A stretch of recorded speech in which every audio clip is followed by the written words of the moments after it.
कि अब हेमंत सोरेन बीजेपी से हाथ मिला लेंगे और बीजेपी डिप्टी सीएम बनाने का दावा पेश करेगी और एनडीए की सरकार झारखंड में बनेगी 2029 में। यानी कि वोटर्स अब सिर्फ वोटर नहीं रहे हैं, वोटर्स अब स्मार्ट वोटर कहलाने लगे हैं। क्या सोच रहे हैं आप? डिप्टी सीएम रघुवर दास ने इस्तीफा तो दे दिया, अब झारखंड की राजनीति में किस तरीके से सक्रिय होते हैं। आदिवासी समुदायों के बीच बीजेपी को दोबारा विश्वास हासिल करना होगा। अब ये कैसे करेगी बीजेपी? अब आदिवासियों का तो समझ लीजिए, इस चुनाव से स्पष्ट हो गया कि सोरेन जी के अलावा आदिवासी कहीं नहीं जाने वाले। राजनीति में आदिवासी बनाम गैर आदिवासी का मुद्दा हमेशा से अहम रहा है। जयराम नाम का लड़का चुनाव लड़ने आता है और उसका यह क्रांतिकारी रूप उसे सांसद तो नहीं लेकिन विधायक बना देती है।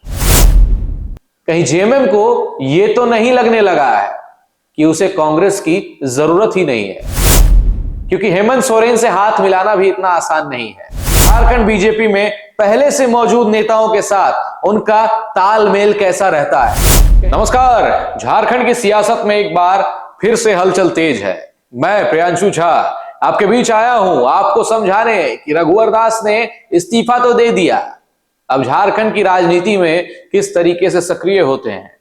आपके मन में कई ऐसे सवाल हैं जिसका जवाब मैं देने आया। कई सारे सवाल हैं कि सुदेश महतो की जगह क्या जयराम महतो बीजेपी में अपनी जगह बना पाएंगे? क्या बीजेपी डिप्टी सीएम बनाने का दावा पेश करेगी? क्योंकि गैर आदिवासी बनाम आदिवासी झारखंड में एक अहम मुद्दा हमेशा रहा है। अब आदिवासियों का तो समझ लीजिए, इस चुनाव से स्पष्ट हो गया कि सोरेन जी के अलावा आदिवासी कहीं नहीं जाने वाले।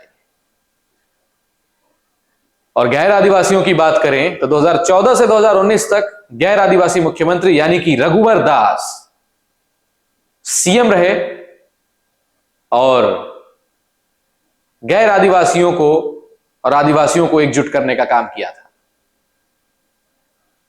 नमस्कार, आप देख रहे हैं द मीडिया वाला एक्सप्रेस। आज बात झारखंड की राजनीति के उस बड़े चेहरे की कर रहे हैं जिसने मुख्यमंत्री रहते हुए झारखंड की दिशा और दशा बदलने का दावा किया था। जी हां, हम बात कर रहे हैं रघुवर दास की, झारखंड के पूर्व मुख्यमंत्री और बीजेपी के कद्दावर नेता। रघुवर दास ने सक्रिय राजनीति में वापसी की घोषणा कर दी और आज बीजेपी की सदस्यता भी उन्होंने ग्रहण कर ली है।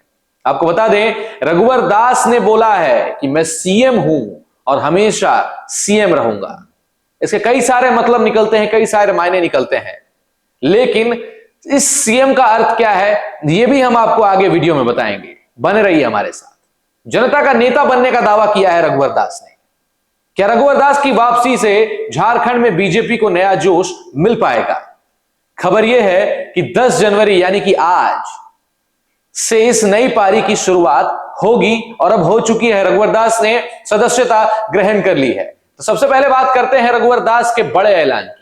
आपको बता दें, ओडिशा के राज्यपाल पद से इस्तीफा देने के बाद रघुवर दास ने झारखंड की राजनीति में वापसी का बड़ा ऐलान किया था। वहीं शुक्रवार 10 जनवरी 2025 से बीजेपी संगठन में एक आम कार्यकर्ता के तौर पर रघुवर दास ने अपना काम भी शुरू कर दिया है। अपनी नई पारी की शुरुआत आज उन्होंने कर दी है, लेकिन बड़ा सवाल यह है कि क्या रघुवर की वापसी झारखंड में बीजेपी के लिए वरदान साबित होगी?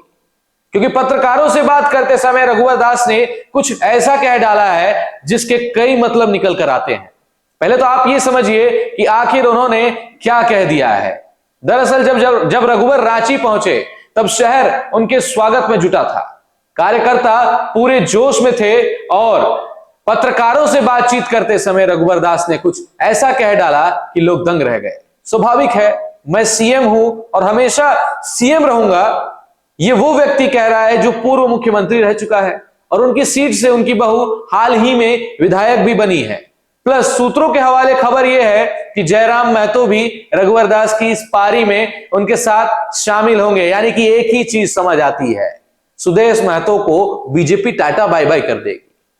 सुदेश महतो की जगह अब जयराम है। देखिए, इसकी पुष्टि मैं नहीं कर रहा हूं, मैं बस संभावना व्यक्त कर रहा हूं और लोगों के बीच जो बातें चल रही है वो फिलहाल यही है। बाकी आप इतना समझ लीजिए कि इस हार से बीजेपी को बड़ा झटका लगा है। और 2029 के विधानसभा चुनाव के लिए बीजेपी ने फील्डिंग अभी से ही शुरू कर दी है और गैर आदिवासी वोटरों को समेटने में लग गई है, क्योंकि रघुबर दास एक गैर आदिवासी सीएम रह चुके हैं और अब ये वापसी गैर आदिवासी वोटरों को समेटने का बड़ा प्रयास है और रघुबर दास प्रयास भी करेंगे। चलिए, गैर आदिवासी वोटर ये समेटने में कामयाब होते भी हैं तो आदिवासी वोट कहां से लाएंगे?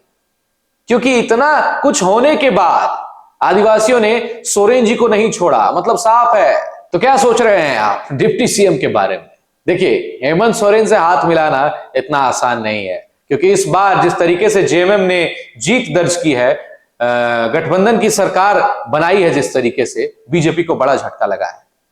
तो बीजेपी ये दावा पेश कर सकती है, सही सोच रहे हैं आप, सोचना गलत नहीं है, लेकिन रुकिए, अभी मत सोचिए, क्योंकि 70 सालों तक जिस पार्टी ने देश पर राज किया वो भी कम नहीं है। जी हां, हम कांग्रेस की बात कर रहे हैं, लेकिन जेल जाने के पहले वाले हेमंत और अभी के हेमंत बाबू में बहुत फर्क है।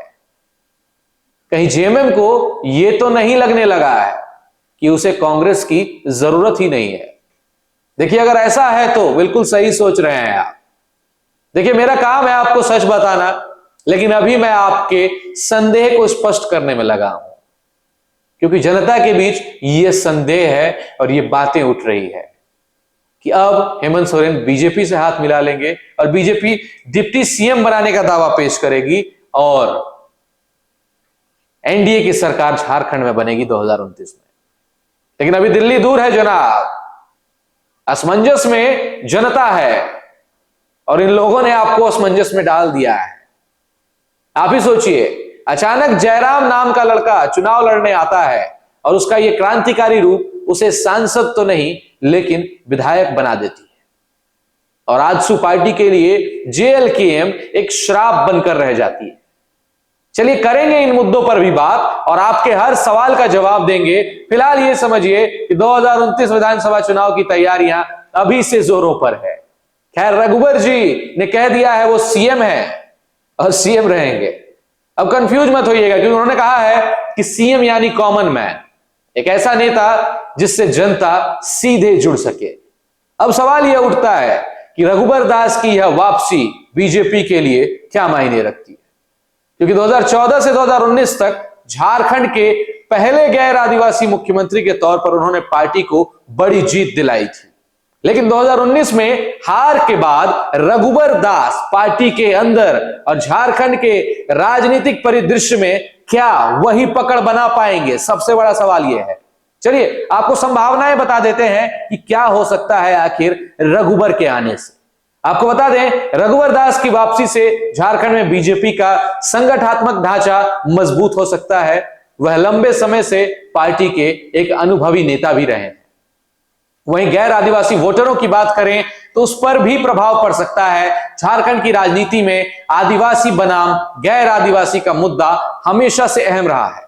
ऐसे में रघुबर दास गैर आदिवासी वोटरों को एकजुट कर सकते हैं, लेकिन यह देखना दिलचस्प होगा कि झारखंड बीजेपी में पहले से मौजूद नेताओं के साथ उनका तालमेल कैसा रहता है।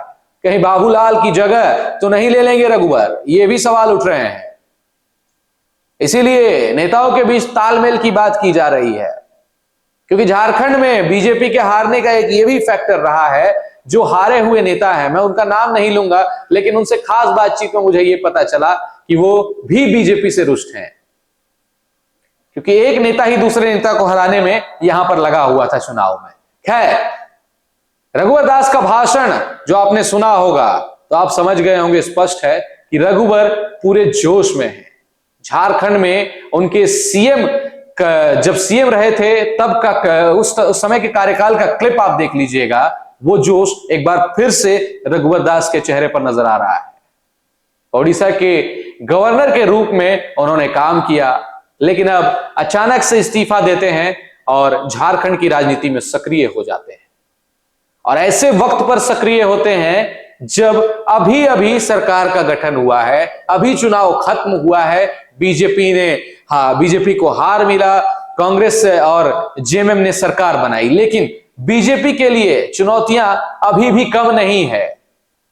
सोचने वाली बात है, असमंजस में आप पड़ेंगे ही, क्योंकि अभी अभी सरकार बनी है और अभी अभी ये चीजें हो रही है। वहीं 2019 की हार के बाद पार्टी राज्य में बहुत कमजोर हो गई थी बीजेपी। जी हां, बीजेपी की बात कर रहे हैं। आदिवासी समुदायों के बीच बीजेपी को दोबारा विश्वास हासिल करना होगा। अब ये कैसे करेगी बीजेपी?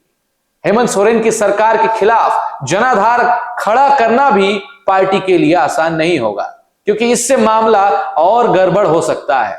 क्योंकि राज्य में बीते दिनों जो कुछ भी हुआ, जी हां, ईडी और सीबीआई की बात कर रहा हूं, जिस तरीके से मुख्यमंत्री रहते हुए हेमंत सोरेन को जेल भेज दिया गया, इस्तीफा देना पड़ा हेमंत सोरेन को, लेकिन फिर भी इसका प्रभाव आदिवासी वोटरों पर नहीं पड़ा। मतलब फिर से वही बात हो गई कि एकजुट होना है तो हेमंत से कैसे भी हाथ मिलाना होगा। अब फिर आप सोच रहे होंगे बीजेपी डिप्टी सीएम बनाने का दावा पेश करेगी, लेकिन क्या हेमंत मानेंगे? सबसे बड़ा सवाल है। क्योंकि देखिए, राजनीति है, यहां कुछ भी हो सकता है और कुछ भी संभव है। हम इस पर कोई टिप्पणी नहीं करेंगे, लेकिन आप समझिएगा, आप एक जनता हैं और आप एक वोटर हैं। आपने वोट दिया है और इस बार झारखंड की राजनीति में मैंने ये देखा है कि जनता ने मिठाइयां तो खूब लिया, जनता ने बधाइयां भी दी नेताजी को, लेकिन जनता ने वोट उसी को दिया जिसको वो दिल में बसा कर रखी है। हम विधायकों की बात कर रहे हैं, हम प्रतिनिधियों की बात कर रहे हैं, हम सरकार की बात नहीं कर रहे हैं। हम एक क्षेत्र भी अगर आप मान लीजिए तो जनता ने सभी को आश्वासन दिया और लोगों को तो लग रहा था कि हम ही जीतेंगे, लेकिन जनता ने वोट किसको दिया यह महत्वपूर्ण है। यानी कि वोटर्स अब सिर्फ वोटर नहीं रहे हैं, वोटर्स अब स्मार्ट वोटर कहलाने लगे हैं, क्योंकि वोट खरीदना अब इतना आसान नहीं है।